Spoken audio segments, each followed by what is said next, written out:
চালিয়েছে। সেই পুলিশ এখন আবার আওয়ামী লীগকে মিছিল করার স্বাধীনতা দিচ্ছে।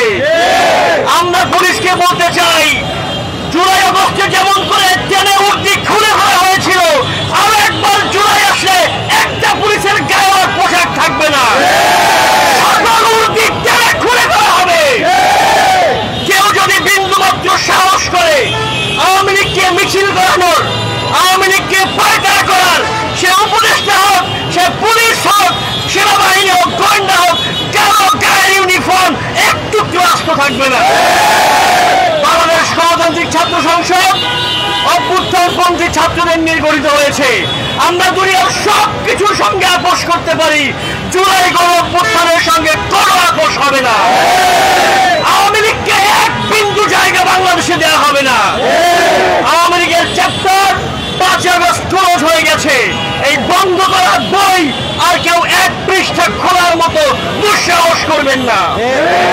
বন্ধুগণ, এই মিরপুরে, এই গোল চত্বরে জুলাই গণঅভ্যুত্থানের অন্যতম নেতা, বাংলাদেশ গণতান্ত্রিক ছাত্র সংসদের কেন্দ্রীয় বিপ্লবী সদস্য শেখ মাহিন আহমদকে এই মিরপুরে আহত করা হয়েছে। আমরা মাহিন আহমদের উপর বর্বরচিত হামলার তীব্র নিন্দা জানাই। এরপর আমরা দেখেছি মাহিনকে নানাভাবে ট্যাগিং করে, বুলিং করে তার মানবাধিকার হরণের এমন কোনো চেষ্টা নাই যা করা হয় নাই। যারা এটা করে অভ্যুত্থানপন্থী ছাত্রদের মধ্যে বিভাজনের চেষ্টা করছেন, আপনাদেরকে সতর্ক করি, আপনাদেরকে আহ্বান করি, অভ্যুত্থানের মধ্যে কোনো বিভাজনের বিন্দুমাত্র চেষ্টাও করবেন না।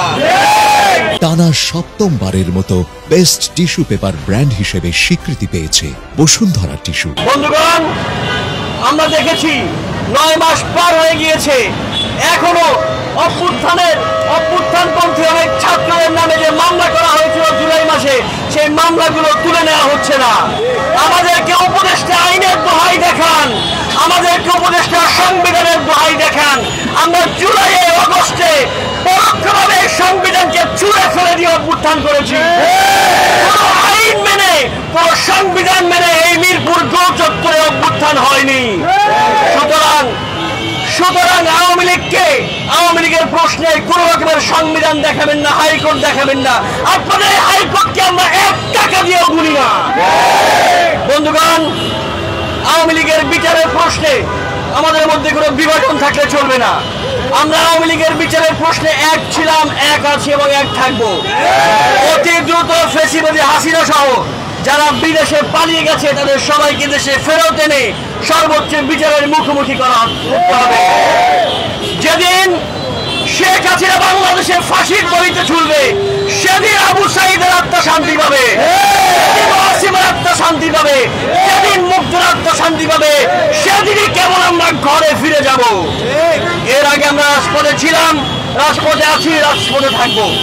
বন্ধুগণ, আমরা দেখছি অভ্যুত্থানপন্থী ছাত্রদেরকে বিভিন্ন জায়গাতে সন্ত্রাসীদের মাধ্যমে বিভিন্নভাবে আঘাত করা হচ্ছে। গতকাল আমরা দেখেছি বনানীতে প্রাইম এশিয়া বিশ্ববিদ্যালয়ের ছাত্রদল কর্মী পারভেজকে নৃশংসভাবে খুন করা হয়েছে। যে সকল সন্ত্রাসী গ্যাংরা পারভেজের উপরে হামলা করে পারভেজকে নিহত করেছে, আমরা তাদের বিচারের দাবি জানাই। যে বা যারা এই খুনের সঙ্গে জড়িত, ইতিমধ্যে সিসিটিভি ফুটেজ এসেছে। সিসিটিভি ফুটেজ দেখে সে যেই দলের হোক, যেই মতের হোক, যেই হোক না কেন, তাকে আজকের দিনের মধ্যে গ্রেফতার করে সুষ্ঠু বিচার নিশ্চিত করতে হবে।